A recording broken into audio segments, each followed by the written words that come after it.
कुछ लोगों का ये सवाल है कि पूर्वांचल ट्रस्ट कॉलेजेस के हॉस्टल्स की फ़ीस किस प्रकार से इम्प्लीमेंट कराता है, हॉस्टल की फ़ीस कितनी होती है। तो वहीं कुछ का सवाल ये है कि क्या पूर्वांचल ट्रस्ट हॉस्टल की फ़ीस, हॉस्टल की रकम इतनी ले लेता है जिससे कि कॉलेज की ट्यूशन फ़ीस को भी मेंटेन किया जा सके।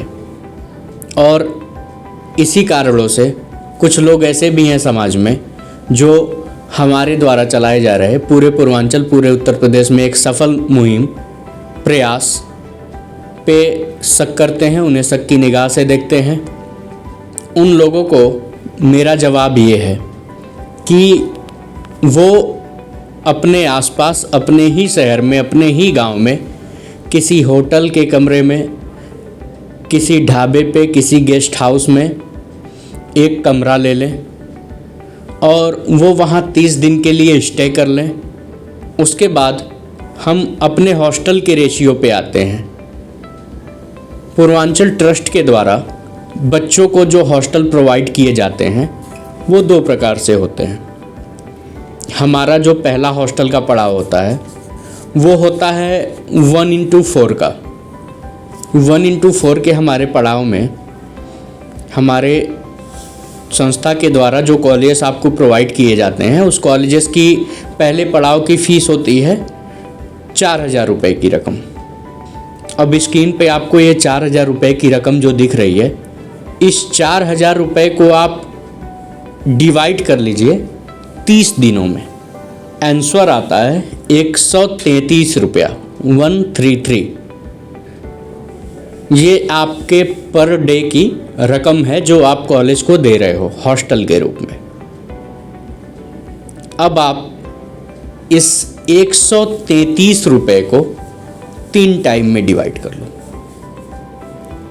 कॉलेज में तो आपको 4 टाइम रहना खाना मिलता है, लेकिन आप इसको 3 टाइम में डिवाइड कर लो। एक दिन में 3 पहर होते हैं, सुबह शाम दोपहर। तो इसकी रकम होती है 44 रुपये। अब आप ये सोचिए, आप अपने शहर के किसी भी हॉस्टल में, किसी भी गेस्ट हाउस में, किसी भी होटल में 133 रुपये की रकम में 24 आवर रहते हैं, खाते हैं। क्या ये संभव है अपने ही शहर में? हम तो आपको 10 एकड़ का, 20 एकड़ का कैंपस दे रहे हैं, इंफ्रा दे रहे हैं, इलेक्ट्रिसिटी दे रहे हैं, स्पोर्ट्स दे रहे हैं, गेट पे गार्ड्स दे रहे हैं, 24x7 की सिक्योरिटी दे रहे हैं, बच्चे के लिए 24 आवर की लाइब्रेरी है, 24 आवर का लैब है। इन सारी फैसिलिटीज़ को साइड हटा के हम सिर्फ आपसे ये कहते हैं कि आप अपने ही शहर के किसी हॉस्टल में, किसी कमरे में 24 आवर का चार्ज मात्र रहने और खाने का 133 रुपये में एफर्ट कीजिए। क्या ये मुमकिन है? वहीं से हम अपने दूसरे पड़ाव की ओर चलते हैं, जो कि हमारा 1x3 का शेयरिंग है बेड हॉस्टल के रूम में, जिसके चार्जेस 5,000 रुपये प्रति माह आते हैं, पर मंथ। अब इस 5,000 रुपये को स्क्रीन पे जो आपको शो कर रहा है, इस 5,000 रुपये को आप डिवाइडेड बाई 30 करो तो आता है 166 रुपये, 166। और इसी 166 रुपये को अगर आप 3 से भाग देते हो, 3 डिवाइडेड बाई 3 करते हो, तो इसकी अमाउंट आती है 55 रुपये की। फिर से मेरा सवाल है कि आपके अगल बगल, आपकी सोसाइटी में क्या संभव है? आपके शहर में आप सीधे सर्वे कर लो, खुद से सर्वे कर लो। आप अपने अगल बगल किसी रेस्टोरेंट में जाओ, जो सबसे सस्ता, हमारे उत्तर प्रदेश का जो सबसे सस्ता शहर हो, जो सबसे सस्ता इलाका हो, आप वहाँ पे जाओ और किसी रेस्टोरेंट में बैठो, किसी ढाबे पे बैठो, सिर्फ 4 रोटी लो, 1 प्लेट सब्जी लो और जो भी आपको दाल या सैलेड जो भी ऑर्डर करना हो, आप सिर्फ इतना खाना खा लो। क्या 44 रुपये में एक टाइम ये नाश्ता एफर्ड कर पाना मुमकिन है? 10 रुपये की 1 रोटी मिलती है हमारे अगल बगल रेस्टोरेंट में, जो सबसे चीप रेट होता है।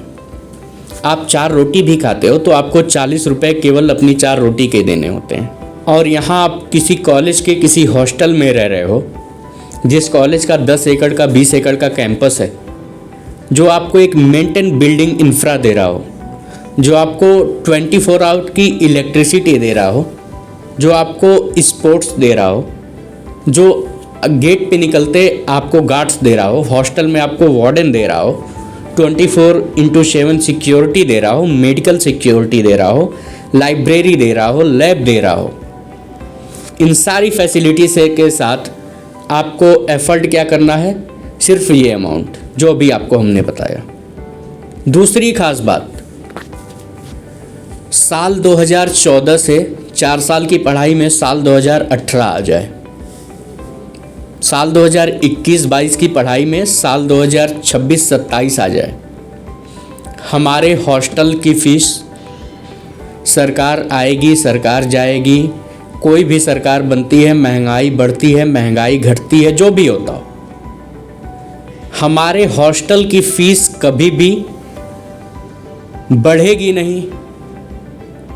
आपके अलॉटमेंट लेटर पे कॉलेजेस के और हमारे संस्था के द्वारा आपको एक लिखित प्रमाण दिया जाता है, जिसमें साफ लिखा रहता है कि आपके कोई भी अमाउंट को जब तक आपकी टाइम ड्यूरेशन की पढ़ाई की पीरियड है तब तक वो उतनी ही रहेगी।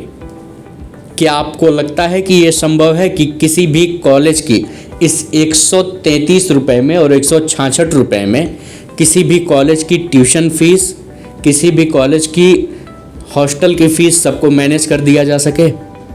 ये समझना होगा समाज को, ये जेन्युइनिटी समझना होगा आपको, किस हिसाब से हम अपनी मुहिम को। और तो और, अगर आप हमारे हॉस्टल की दूसरे पड़ाव की अमाउंट 5,000 लेते हो, जो कि हमारे ऑल इंडिया में 90% कॉलेजेस की हॉस्टल की फ़ीस ली जाती है, इस 5,000 रुपीज़ को आप इंटू 12 कर लो, आपकी अमाउंट आती है 60,000 रुपये की। आप तक पहुंचने के लिए, किसी भी बच्चे तक पहुंचने के लिए संस्था के द्वारा, ट्रस्ट के द्वारा जो मोबिलाइजेशन दी जाती है, उस मोबिलाइजेशन का जो कॉस्ट होता है वो होता है 5,000 रुपये।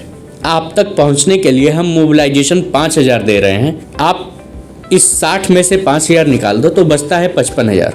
बच्चों के मन में या कुछ लोगों के मन में ये होता है कि ट्रस्ट, अगर उनके मन में ये चलता हो कि ट्रस्ट बच्चों से कुछ पैसा लेती है, तो जेन्युइनली आप ये सोचो कि ट्रस्ट बच्चे से कहाँ से पैसा लेती है। क्या इस 55,000 में मुमकिन है कि हम किसी भी बच्चे से पैसा ले सकें? क्या इस 55,000 रुपये में मुमकिन है कि हम अपने ट्रस्ट को, इतने बड़े प्रोजेक्ट को आगे बढ़ा सकें? इसमें से अगर एक भी रुपए की अमाउंट हम लेते हैं तो क्या ये मुमकिन है कि कोई बच्चा किसी भी कॉलेज के हॉस्टल में रह लेगा?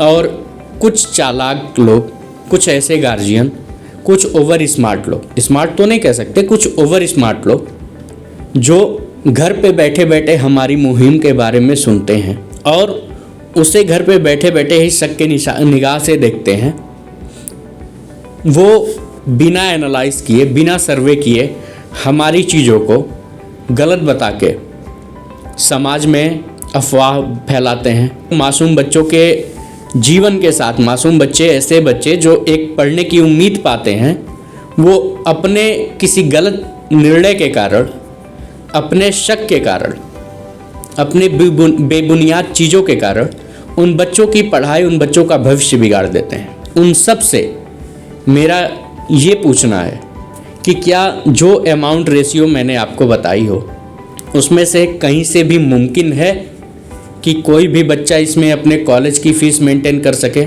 कोई भी कॉलेज किसी बच्चे के साथ ज़्यादा ले सके?